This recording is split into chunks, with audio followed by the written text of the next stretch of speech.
Welcome to Boost, where high performance meets everyday life. Machining, motorsports, marriage. We're your hosts, Mr. and Mrs. Drew Fab, co-owners of Drew Fab Inc., and partners in absolutely everything. Each episode, we're taking you inside the machine shop, chasing lapse times, and keeping it real with the challenges of everyday life. So sit down, strap in, and turn up the boost. Overworked, underpaid, and underslept podcast, episode 1.5, take 1. So I think one of the things that we're going to start doing in this podcast is we're going to start talking about what is Drew wearing on his shirt. What's wrong with my shirt? And what is Sarah snacking on today? We talked about what you said, desserts with the Drew Fabs. Yeah. Because dessert with the Drew Fabs. Because I thought, like, the conversation topic should be like our dinner conversations, because we're talking about work and stuff. But obviously we're not doing it at the dinner table. So it's 4th of July weekend. Mm-hmm. I'd already heard a firework go off. It is only the 3rd. I heard one at like noon today. You did, yeah. I heard something earlier today. People are apparently excited about the 250th anniversary, right? That's what it is? Apparently. Something like that. I'm curious how much fireworks we're actually going to have and how much of this drone crap they're going to do. Oh, yeah. I heard somebody talking about that in FedEx today. The drone show thing? They thought they'd heard that Santee was going to do drones. Huh. I'm like, that'd be freaking lame. Like, did we ever hear what the drone show in Santee looked like? We saw pictures of it. I never did. And you have to be in the right spot to see it, right? Because like if you're like if the picture is set up this way and you're sitting over here, you're gonna see nothing. Like, you're gonna see just lights. It's like looking at an LCD screen from the side. Yeah.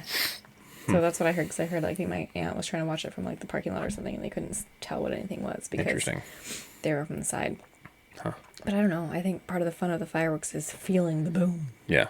Well, the best fireworks show I ever saw was in D.C. We were there for the 4th of July when I was, like, 5 or 6. Nice. And we sat on the shores of the of the Potomac, I believe it is. And we were looking across the river. And it was really freaking cool. That's really cool. It went on for like an hour. Like, I remember as a kid, we talked about it. The finales that we have here, that was like the whole show there. And then the finale was like gnarly. It was really cool. It was pretty neat. I'm trying to think of if Fiona's ever seen... I think she's seen fireworks. I mean, she's seen like the little stuff we've done in the desert No, and like other people who've shot them off. I don't think we've ever shown her the show because it's always too late. I'm pretty sure she's never seen a fireworks show, so I may be doing it this year, but we'll see how the day goes, because she was freaking exhausted today. Yeah, I know. Parent life. We're just a family of exhausted people. Like I said, it's the sleep-deprived, underpaid, overworked podcast. Mm-hmm. So I installed an air conditioner today. That was my entire day. Air conditioner. And I built 2 chairs. No, I built 1 chair. Because Luke built the other chairs. Yes. I built a chair. I hooked up 1 desk lamp. I put 1 monitor arm on a desk. And I hooked up the air conditioner, or I installed the air conditioner. I need to pull the wire yet. And I'm very tired from it. I'm very sore. Okay, old man. Yeah. I'm sorry. Mm-hmm. It's bedtime. Yeah. Maybe we should go to bed instead of podcasting. Yeah. You have a boat engine down there that you're making a big old mess with. Yeah. That came out of the purple boat? No, originally, yeah. That was really the one in the purple boat, and then it went into the drag boat, and then it came out of the drag boat, and then went back in the drag boat, and it came back out of the drag boat.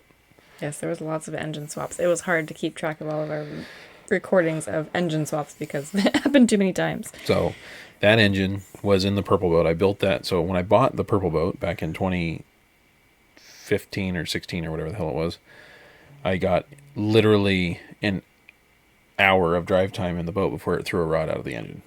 Blew it up. Totally grenade. Like, everything was junk. The only thing that was salvageable was the pan. So I built the 552 then, and it had been the same minus a cam change and a couple small tweaks until we took it apart. We went to Phoenix 3 years ago and I took the heads off in the pits because we had a head gasket leak, or we thought. We had a water leak. Yeah. We thought it was a head gasket. And then the boat ran great all weekend after that. And then we brought it back, pulled the thing apart to freshen it, found one bearing that was kind of meh. And then we put it back together, added a half a point of compression, and changed the cam and put it on the dyno and ran it. Made 830 whatever horsepower, and we put it in the boat, and it ran terribly, the drag boat. We pulled it out, put Mike's engine in, and it ran terribly. And we figured out that was the ignition or whatever. Then we got it running good, Mike's motor running good. Yeah, but we're not talking about that. We're talking about the motor that's on the ground. So it was out of the boat at that point. And then we used Mike's motor and got it running good, then put this motor back in the boat, and it ran terribly and blew up. And then so what happened when it blew up, what's that? I don't know. What happened when it blew up is it broke an intake valve. So the intake, all 8 intake valves were hitting the pistons every time. And all 16 valves were bent. I don't know why the exhaust valves were bent, but they were all bent. So we had the heads rebuilt. Remember, you went and picked them up or dropped them off or whatever the hell it was. So we had the heads rebuilt. And then I bought another set of heads for him that Ed McLemore had sitting on a shelf for me back in Tennessee. And SR71s. And then I started taking I finally got the thing. So I had the short block, just the block and crank and rods. And I finally started taking it apart. So I pulled the pistons and rods out the other day, checked the main bearings and then rod bearings, and it looks pretty awful. It made a big oily mess. I hate that fucking oil pan. So this oil pan, normal oil pan, you have like the bolts on the block, right? And you unbolt it and the pan comes down. Right. This one, the pan is outside the bolts. So you have to take plugs out and reach up inside and loosen the bolts. Oh, that's stupid. It's really freaking stupid. I got it because it's 12 quarts and it's bigger, but so it gives you more oil volume, but it's really dumb. And so I drained all the oil out of it, and then I pulled the first plug, and I was expecting a little bit of oil, so I had like a piece of cardboard and some towels and stuff, and it dumped like 3 quarts of oil. I'm like, God damn it. So, yeah, so that sucked. It was just Pittsburgh planning. Apparently. I just didn't realize how much oil I was going to have left. I did not, and then the stupid part, so the engine was leaning this way, right? So leaning downhill. I pulled this plug first, the one that was furthest away, and it drained like 3 quarts, and we caught it. I pulled the next one, and I'm like, it should have all been... That's why the pan is full of oil, because you used it to catch the oil. And then I pulled this one, and it's like, all the oil should be down here. Right. It's leaning downhill, right? I pulled this one, and more oil came out. Like, what the So, are there dividers or something in there? No. Are there like... Well, I mean, yeah, but no, not not that much.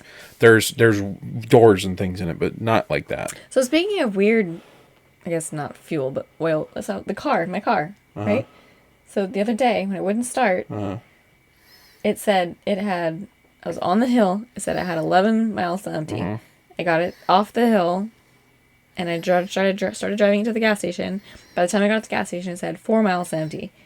I put 5 gallons in it, and then it said it was a half a tank with 150 miles to empty. Well, your tank's only like 20. No, it's like 12 gallons, I thought. Is it 20? I think it's 20. No, it's not that big because you get 25 miles a gallon, give or take, and you go about 250 to 350 miles.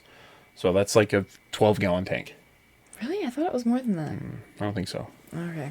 It might be 15. It might be 15. But I was convincing myself that it was making no sense. Yeah, I mean, I agree. It's weird. The moral of the story is don't run it down to... Yes, I know that, but my point is... Don't run it down to... I have been at 0 and still made it to the gas station, so I know that 11 miles to empty should be plenty of fuel to get the car started, even on a hill. Don't run it down to 0. Go get it. Go get fuel before it's out of fuel. Yeah, well, moral of the story: don't get about where I get my fuel. I have to go to Costco for my fuel. Have to go to Costco. I don't like spending more money on fuel than I have to. That's why I only bought 5 gallons at 7-Eleven because it's freaking expensive. I keep forgetting to put my business card in my wallet. Yeah, you're sitting on the couch. I got it. I saw it.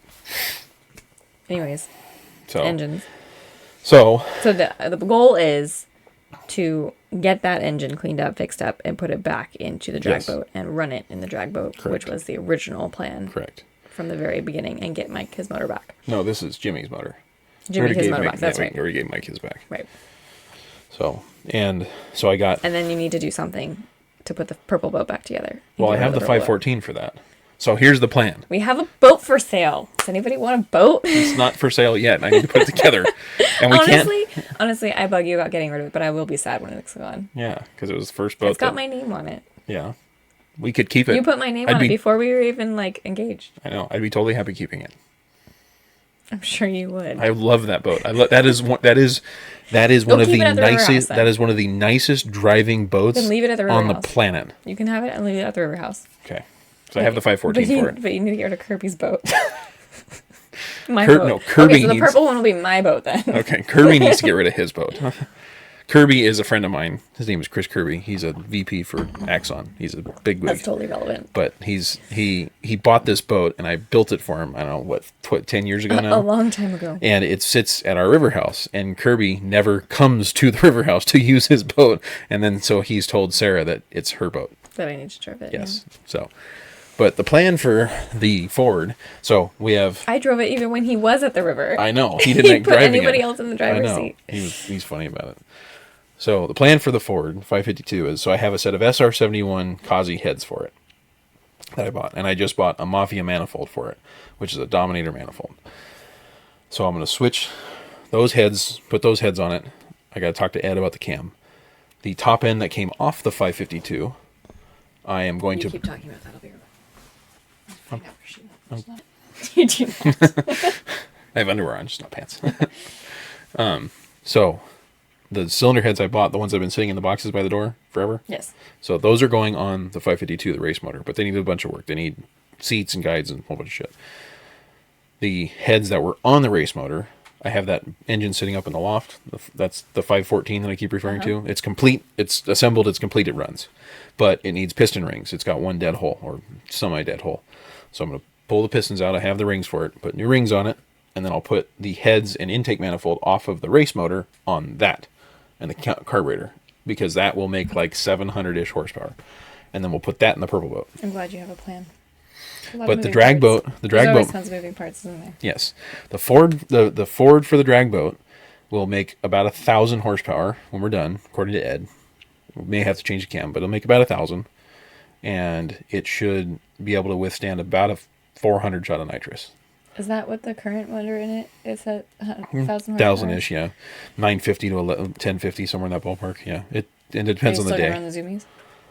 So I have adapters that take it from a Ford flange to a Chevy flange, so I can just bolt the zoomies on it. That was my plan originally. To put the zoomies on it? Well, no. My plan was when we were going to put the Ford in the altered, I was going to bolt the zoomies on it. That's why I bought the adapters. But I do have a set of headers for the Ford. But I also need a set of headers for the purple boat. So I could put the headers from the drag boat on the Ford in the purple boat, back in the purple boat, and I could put the zoomies on the drag boat.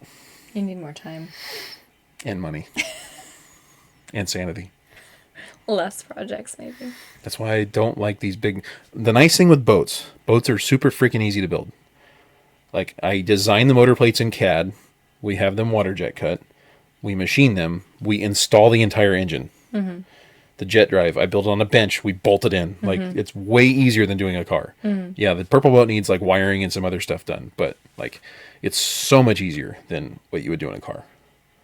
I was going to say, I mean, there's a reason why you don't rig boats as part of our business. That's why I don't do it, because they're ridiculous. Like, they're just, well, that's why I stopped doing the car jobs back in the day, because it's just ridiculous. You can't make money, but B, it just snowballs. We need to convince Jared that he needs a vacation in San Diego.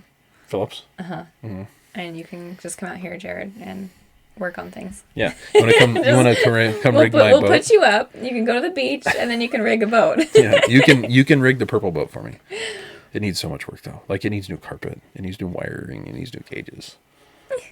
It needs things. And I want to want things. It doesn't need it doesn't need it needs wiring. The wiring needs to be done. It's in pretty good shape. Yeah. Compared to what this one was. Pinball Wizard, when you started, had nothing in it. Nothing, and was beat up.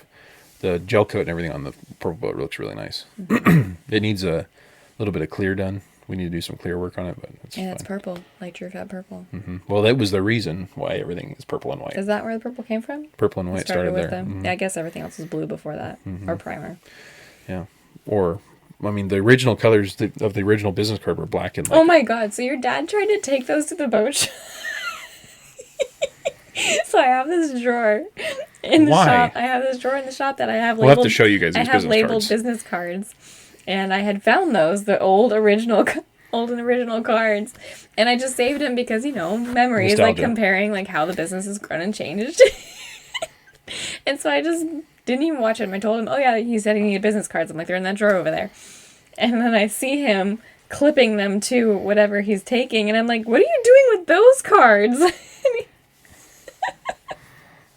Like, don't give anybody those cards. They have a Y-mail address on them. Yeah, they don't have any information on them. Well, I mean, they're not too far off. Like, the phone number is the same, but it has like a P.O. box as the address, right? And I was like, "What are you thinking, Jim?" Because he was trying to find something that had your name on it. Yeah. Because the business cards we have currently don't have any names on them. That's kind of the idea. I know, they're generic, so anybody can hand them out. And then, well, he has the ones with his name. I'm like, go ahead and use those. That's fine. Yeah. Yeah, I made him some of the black ones. Do they have his number on them or yours? I don't remember. Because that might be why he didn't. It doesn't matter. But, yeah. But they have my email on them, I think. It was really funny, though, to see him. So I was like, I'm so glad I saw him and, like, take those and didn't let him give them out. So, those cards, I had those cards made a long-ass time ago. Mm-hmm. Jared Palmer's uncle, Dave, made those, designed those for me. And they look kind of cool. They look cool. Like they look cool, and at the time, I liked them. I don't like them now for what we do, but they look... Well, I mean, times have changed, too. Like, yeah, styles have changed. And trends have changed like, and things. So well, and it's funny. It's kind of like when you see like how you dressed when you were a teenager. Yeah. You're like, oh, I look like an idiot. But right. it's the same kind of thing. But like at the time, I thought they looked really cool. But I still have like 200 of them. So, I don't think I kept the box. Yeah. I think I threw most of them away. I think I just like kept a small stack. Yeah, it'd be good to keep, and then like I you threw said, for away the rest nostalgia. of them Yeah. when we were cleaning stuff out. I don't see any reason to. I have like them. all of my business cards from the various positions I held at NASCO. Just because, or at least I tried to keep at least one of them. I think it would be good to do some personalized business cards at some point, at least for like me and you and maybe my dad. I don't know. If he's gonna go places, I don't have any reason for anybody to need to contact me. Yeah, maybe not. I don't know. We just need and anybody right now, like when we have reasons for people to want to contact us specifically, then we would need personalized business cards. Otherwise, well, Micah's starting to do that because he's starting to do like I'm handing off design work to him. Yeah. So it's starting to become like he's... Well, and he's also gone out and talked to people and gotten us business and stuff too. That, and he was there at PRI and like, so like he could go make contacts. There would be reason for like him and me and even Luke if he, like when we go to take him to PRI and stuff. But then you need to get him a phone number if you're going to be doing those kinds of things. Yeah, well, I wouldn't have them put their phone number, just have them put their email. Yeah. That's the way I would do that because we don't need to pay for their phones right now. No. I don't want them using their phones for work. No, that's what I'm saying. We don't want to put their personal numbers on anything. So the other thing I did this week, I bought our booth for PRI. Yeah. So plan is, bought the booth this month. Next month, buy plane tickets, I think. No, next month I was going to buy the... Registration? No, the house. Okay. Airbnb or Vrbo or whatever the hell it is. And then the following month, do plane tickets. Because plane tickets are still 5 months out at that point, 4 months out, whatever. Yeah. So I got plenty of time. So we will be in the PRI program as Drew Fab Inc. We will have our own booth number. We'll have a 10 by 10. I was jokingly told Dave Wheeler we were going to have like a 40 by 40, and he was like, no way. He got all excited for you. No. For those of you that don't know. Is he going to be there? Yeah, he'll be there. He's not going to have a booth, though. I don't think. So, but for those of you that don't know, a standard booth at PRI is 10 feet by 10 feet. And you cannot encroach at all beyond that. No, and they're very stingy about it. Yeah. And it is $1,800, I think, for the booth, and you have to buy a $500 membership, so $2,300 to get a booth at PRI. Yeah, and that includes some of the registration, right? You get some passes with that, or so yeah, you definitely get some things with that. I don't remember exactly how many. Access badges or whatever. And then so depending on how many badges you get, if you or how many people you have going to the show, you may have to buy more badges. We had to buy, I think, 4 last year. They were like $40 a piece. So, but it legitimately, for us to go to PRI and take stuff, it's going to cost them about $10,000. That's crazy. That's what it costs. So that's why that's why the whole point is to go and try and sell stuff. Well, yeah. I mean, You're not that's the just whole going idea. just for fun. Well, no, it's not just marketing is my point. Like you could go from Yeah. the marketing standpoint of like exposure and all that. Like there's value to that. But like we legitimately want to make some sales at the show to try and recoup the cost from the show. Mm-hmm. And this time is going to be different because last time we went just with our clutch side of the business and we shared a booth. Yep. With B&J. Yep. And this time we're going to bring the boat stuff. Yeah, and I was thinking about it. I need to talk to Steve. So he has his boat transmission. I'm thinking about seeing if he'll let us bring a boat transmission bolted to, because we're going to do the cart with the motor and the bell housing. I'm sure he would like that. So, marketing. I mean, yeah, I was thinking about that. If he's not going to be there and then it gets free marketing out of it. Yeah, I was thinking about doing that as kind of a favor to him, but it also kind of works with us too. Yeah. So we could, because like his boat transmission and bell housing, we made the bell housings, but the boat transmission, we could bolt that to the motor, and then we could display our top mount starter somewhere else. So, not that big of a deal. It's a lot of stuff to prepare. Yeah. To figure out how to display everything and well, more than that, it's just shipping. Yeah. Because like how to get the shit there. How to get it there. Because it's like the motor, the I keep talking about this cart. So my plan is to do this cart that has a mock-up engine with motor plates, a drive shaft, a jet drive, the purple boat jet drive, because it's all fit, fancy and pretty, and all the way out to a nozzle, all on one thing. Because that show, like we can put the jet drive mounted alternator kit, we can put steering pins, like all that stuff can be on there. Mm-hmm. So the plan is to have that thing, but that's a big freaking thing. Well, and the scary part, your hand was just over my face. The scary part with all that too, with the idea of shipping it, is if it's going to be there. Yeah, well, remember they screwed up the clutch. Yeah. Like we almost didn't have the clutch last year. If it's even going to be there, and where it might get lost in the process of getting there, and with the weather and everything. We don't know what the weather's going to be like out there. And if they're going to have some big old snowstorm or something. Yeah. And well, one thing we can do, we're going to fly Delta.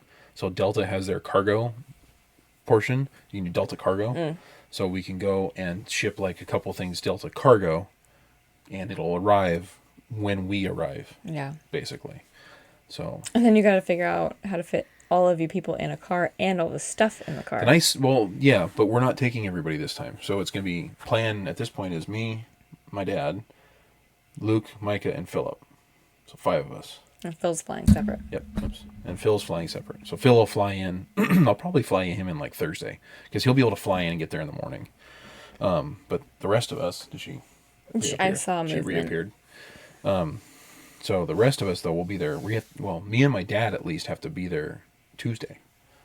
Luke and Micah don't necessarily, but we have to be there Tuesday. So what I was thinking is me and my dad fly in on Tuesday, get the car, get the house, get all that stuff set up, get all our, and then we'll have the car available and open because we're going to minivan again, so we can put all the shit in the car. And then when we go on Wednesday to go set up, we can drive over there and get everything set up. It's going to be a freaking mess.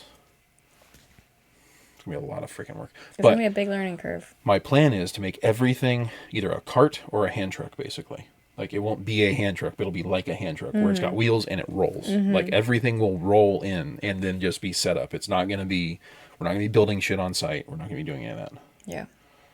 I don't want to do like we did. Like, Steve was great, but, like, it was a lot of work to set up and tear part down. of the reason why Steve does the way he does is so you can break it down smaller. Right. So you might end up having to do something like that, build something, because you're going to have to be able to fit it however you're bringing it with you or shipping it. Right. Exactly. Talking to the people. So we've been chatting with these people, Irene and her husband, the ecologist. She's Irene's Entropy is her. She's very entropic. And they started doing like a Twitch account thing and like coming on live. Going on. No. They go live on Wednesdays and just talk to people. And I that's kind of fun. Maybe we should try that. But I was like, is anybody even going to come on to talk to us? We'll have like our 3 fans. Just have to come, maybe fans. We'll have Phil come on and talk to us. Yeah. just be a video conference with Phil. That's all. Now this camera did it. Oh. There was something else I was going to say. I don't remember what it was. It was about PRI? Yeah.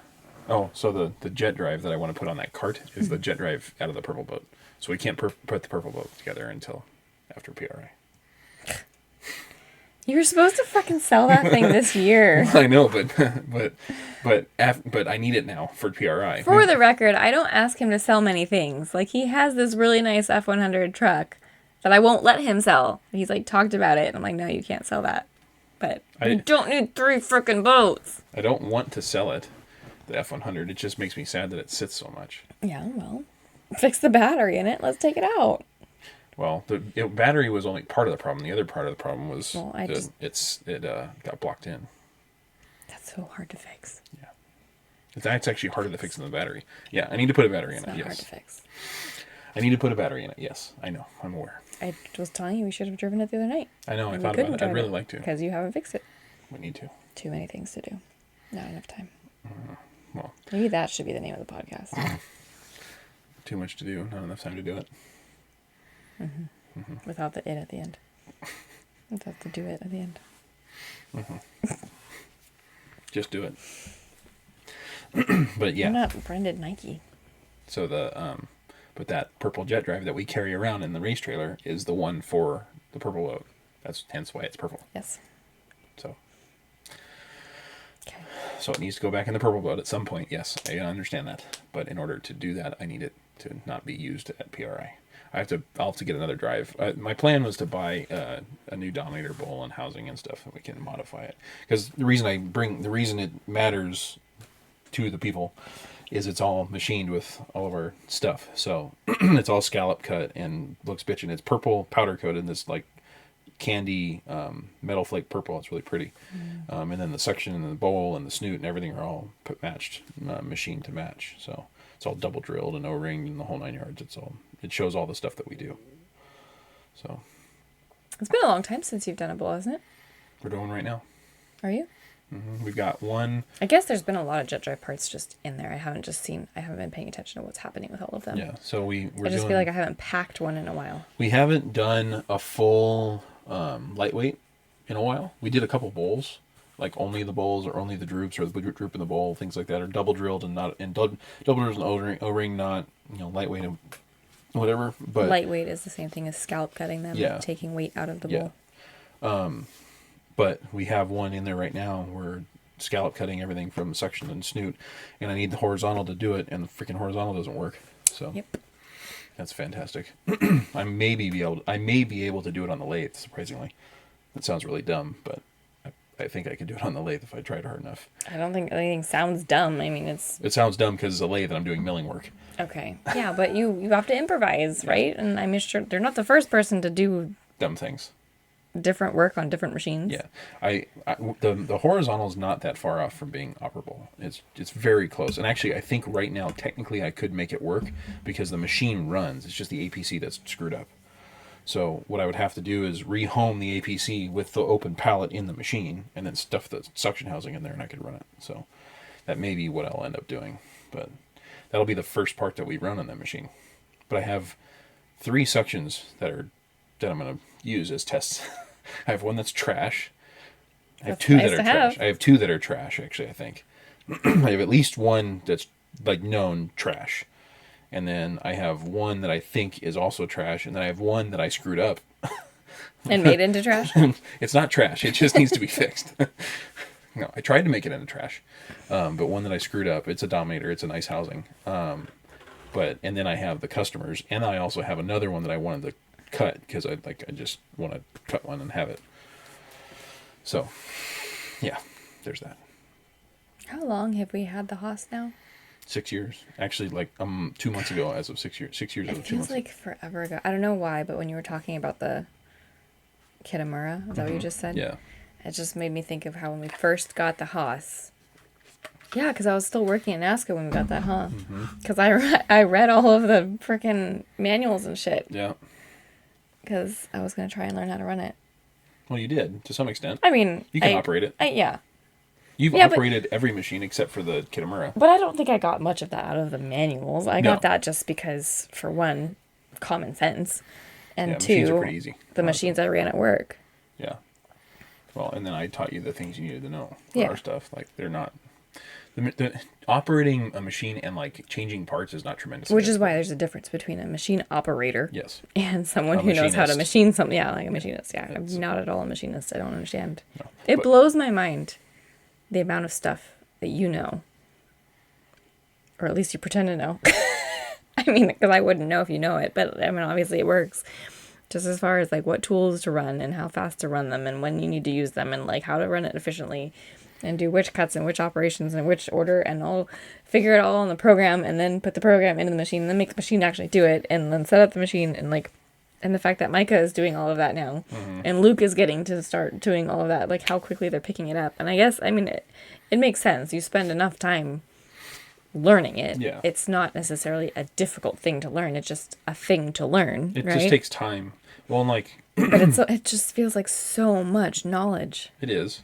The thing that I did though, and I think this is like the one piece of advice. Respect machinists. Yeah, the one piece of advice I would give to any like newbie machinist is I live and die by the manufacturer recommendations. Yeah. Because I knew that when I was saying it. Like, yeah, I have stuff that I've memorized or that I've learned or whatever, but I also live and die by the manufacturer recommendations because they've done the testing. Like they know what their stuff will do. Right. So, you know, it's not all coming out of my head, but there is. Yeah, you're right. I mean, I've been doing this for since I was 19. Well, I was gonna say it's like it's a type of person thing too, because they're 16 years now. There are handymen or handy people, right? I have hands.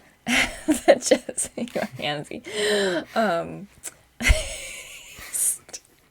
That just pick that stuff up, because I mean I've said that to you about just hand tools and things too, that like, I wish I had that kind of inclination and understanding how to just you have more than you think use these tools. And I mean, you have more than you think. You have more than you give yourself credit for. Like you I'm are not saying capable I don't have any of it. You are capable of figuring a lot of things out, and you do figure a lot of things out. Yeah, I can figure things out, but that's not to say that I like know how to use the tools. Well, that's or how even it starts, know what though. tools to be used. That's a lot of how it starts. I installed my own automatic chicken opening door. You did? Door opener thingy. Yeah, automatic chicken door. That didn't come out. Automatic chicken door. It opens. I should see if my chickens are sleeping on the roost. It opens and closes based on a timer. Yes, but I just made the little frame and screwed it in place. Yes. Yeah. Are you checking on your chickens? I wanted to see if they're on their roost. Crazy chicken lady. Crazy. I love my chicken. We could bring one of the chickens onto the podcast sometime. Just sit here and snuggle it. Crazy chicken lady. I'm not crazy. They're just pets that I like. Mm-hmm. They're our pets. That's why we got them. We didn't get chickens because we needed to have organic eggs or something. We got them because we want... See, they're so stupid. They're so stupid. They don't get on their... That's not going to work. They don't get on their freaking roost. They're just sitting on the ground in there. Dumb things. And I can't... The way that I have their little... Anybody that has chickens knows chickens are not particularly intelligent. Yes, they're very dumb. But they're very dumb animals. I don't know how they... I still do not know... I don't understand how chickens survived, like, evolutionarily. No. Because they are really freaking dumb. They're dinosaurs, though. They're really fun to watch. They're so fun. Like, the way they're run very is really social. Is hilarious. And they have fluffy butts. But, like, some people... God, there's something in my eye. Some people put their chickens on the roost, like when they're babies. I've heard about them teaching them. Like, you didn't do that with the other ones. No, the other ones figured it out just fine. Because the other ones are smarter. Well, I'm hoping that when I integrate them, that the older ones will teach the little ones that they need to get up on the roost. But, like, I can't reach in there to put them on the way I have everything set up. That's because we have a doghouse acting as a chicken coop. Hey, it worked. So we have a chicken coop for the chickens that we had. And then we have baby chickens, and we're trying to raise baby chickens. And then we needed another place to start to integrate the baby chickens. Yeah. Like they were ready to be outside, but they're not ready to be... With the big chickens. With the big chickens, because they won't be nice to them. Yes. And we don't want the big chickens eating my little chickens' food. Yeah, because I have to eat different food. Eggs.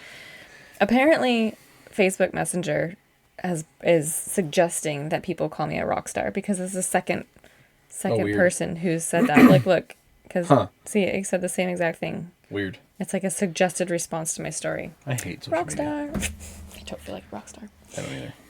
You look more But what's funny is Desi was the first one to say it. I'm like, Desi, you are a rock star. Yeah, she literally is a rocker. She literally is in a band. She's in a band and she rocks out hard. Well, she's the lead singer in a rock band. Like, she's the lead of the band. She's the one that started it. Yeah. But yeah, so we have a doghouse that was given to us for diesel. That is by now Joe and Kristen, which is finally getting used by our chickens. Yes. And I'm building a new chicken coop. It was a great idea. Yeah, it was. And I'm building a new chicken coop. Which is a shed. Which is a steel shed. Which is going to be like the Taj Mahal chicken coop in our backyard. Sort of. It's a little short. He's doing chicken math over here. Yeah. He knows there's more coming. Yeah. Well, I figured a long time ago if we got 3, we were going to end up with 20. I don't know. We'll see how many we get. Because you already planned for 9. 9. We have 3. You said you wanted to get 3 more, and you wanted to get 3 more. I think I considered. Well, that was only because you have to buy a minimum of 3. That's why. If I could have gotten 2 and 2, I would have just gotten 4 to begin with. Yeah. But they won't let you do that. Yeah. But and then you were talking about the other day getting an incubator. Apparently, This is a chicken podcast. Because it's the life podcast. It's not doesn't have to all be shop related. The life of the Drew Fabs. But we ended up with a rooster this time. Did you already say that? Mm-hmm. We ended up with a rooster. Unfortunately, I was really upset by it when I first noticed it because I only got 3, wanting 3 more hens. We have 3 chickens. I wanted 3 more chickens. That's the number I wanted. Now I only have 2, so we have 5 chickens and a frickin' rooster. 5 hens and a rooster, yeah. Yes, so 5 hens and lunch. We're still debating whether we're gonna keep the rooster if he's gonna be nice enough or not. He pecks at me, but he lets me hold him. I just don't want him to hurt my little one. But yeah, if we have a rooster, we could just let them naturally propagate. Uh-huh. And it'd be fun. I would love to see. I mean, that would be really cool for her to see. And I mean, that's been the most fun, I think, being a mom. Not the most fun, but part of the most fun is like getting to experience these things and like relive your childhood again. Because I never had chickens in my childhood, though. I never had chickens. Well, that's what I'm saying. Like, get to do things that you didn't get to do before. Right. I mean, I don't remember ever raising caterpillars and having them turn into butterflies. Yeah. And I got to do that last year. Yeah. And like getting to enjoy that with her. That's definitely something that's really cool that we've gotten to do with her is like the animals and like the bugs and all that kind of stuff. Like she's been exposed to a lot more than even I was. And part of that was because I got attacked by a dog and a cat when I was like 3 years old within like a week of each other. And I was like, no, everything that moves, no more. I don't go near it. So yeah, but she's also, thanks to you, has a very luxurious life. I mean, a very slow-paced life, a very nice way of living because she has me home all the time. Yeah. Which is not what either... I mean, I guess I had my mom at home, but like we weren't homeschooling, so it was different. It was different. You had a different life growing up, for sure. But I think I had probably more of that than you did, just because your life was so fast. Well, and I went to school, and my parents had their business, and so it was a different dynamic. Mm-hmm. That's what I'm saying, like having your own business. Well, their business was with so both of them struggling and working so hard to make it work. Yeah. And your mom had that other job too for early on. Yeah. Well, my mom always worked until I was born, basically. Oh, she was still working after you were born because your dad was feeding you peanut butter and jelly for every meal. She was, but the plan was after I was born that she was not going to. Yeah. And then my dad needed her in the business, so she worked in the business. My mom's a CPA, basically. She's like, she went all the way through it, just didn't take the CPA exam, didn't want to be a CPA. So she's an accountant. but yeah, so she did all the books for my dad's business. Mm-hmm. But she was in D.C. for something. Well, so she worked for the Naval Audit Service. And yeah, so she had a job. She was a civilian in the Naval Audit Service as an accountant and worked in D.C. I was like 5 or 6 years old, so she lived there for like 6 months. And then I was back here with my dad. He was running the business, and so my dad would get up at like 4 o'clock in the morning, take me over to across the street, dump me at the neighbor's house. They would take me to school, and then I would go to daycare, and then my dad would pick me up at 7-ish. He forgot me one day. And they had to call him at like 8 o'clock. Like, are you going to come get Drew? So it's really late. It was really late. Well, he was working legitimate like 12 plus hours. I didn't know daycares kept kids that late. Yeah. So, and then, it was daycare at the school at OPH. Still. So, and then he would come pick me up and then we'd go home. And on like the weekends and stuff, one, we didn't have a pot to piss in. Like, we're basically broke. That was the whole reason. My mom working was paying all of our bills and helping pay payroll at times. So that's what I found out. I didn't know this at the time. And then, so my dad would ask me what I wanted for breakfast, and I'd say peanut butter and jelly. And then asked me. And that was before the day of Uncrustables. Yes. So he actually had to make the peanut butter and jelly. That's saying something for your dad. Well, that's about the only thing he's capable of cooking. Yeah, but he couldn't just grab it out of the freezer and hand it to you. He made it. It wasn't like giving you a frozen waffle. Well, what was funny is that's what he was eating too. He wasn't eating anything differently. Yeah. So we would have peanut butter and jelly for breakfast, lunch, and dinner, basically, and then dessert. We had like 4 peanut butter and jellies a day. Which is why when I met you, you were always had freaking pizza in your freezer or in your fridge, and you were always ordering pizza because you just didn't. I didn't. Well, I was a single guy, and I worked all the time. Like I didn't. What was the point of going to the store?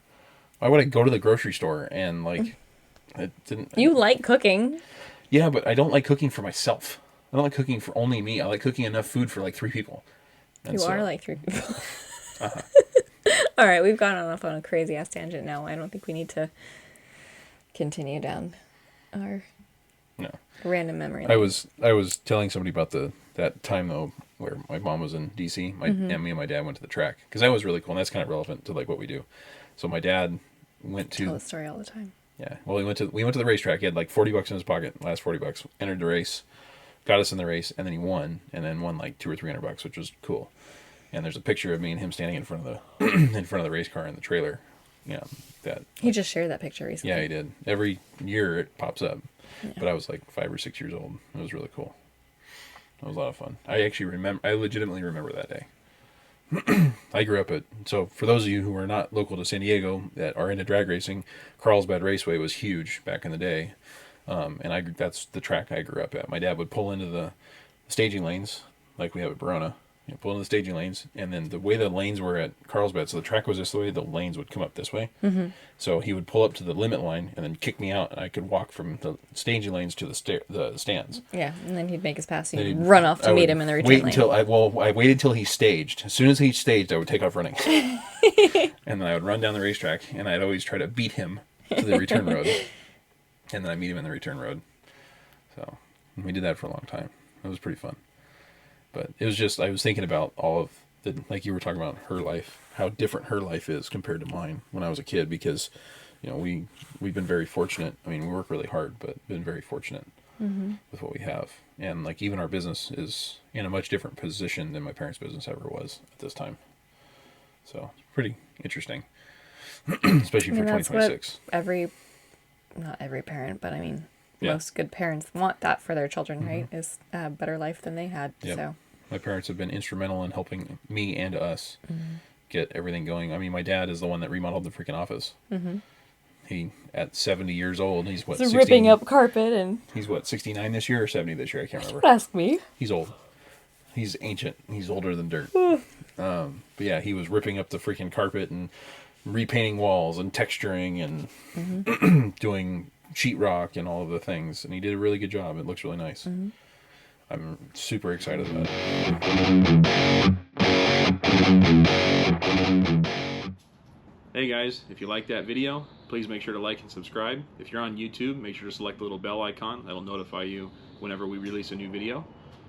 If you like this content, please keep coming back. We'd like to have you. And if you've got ideas for new videos you'd like to see, please send us a message or an email or comment on one of our videos. Thanks.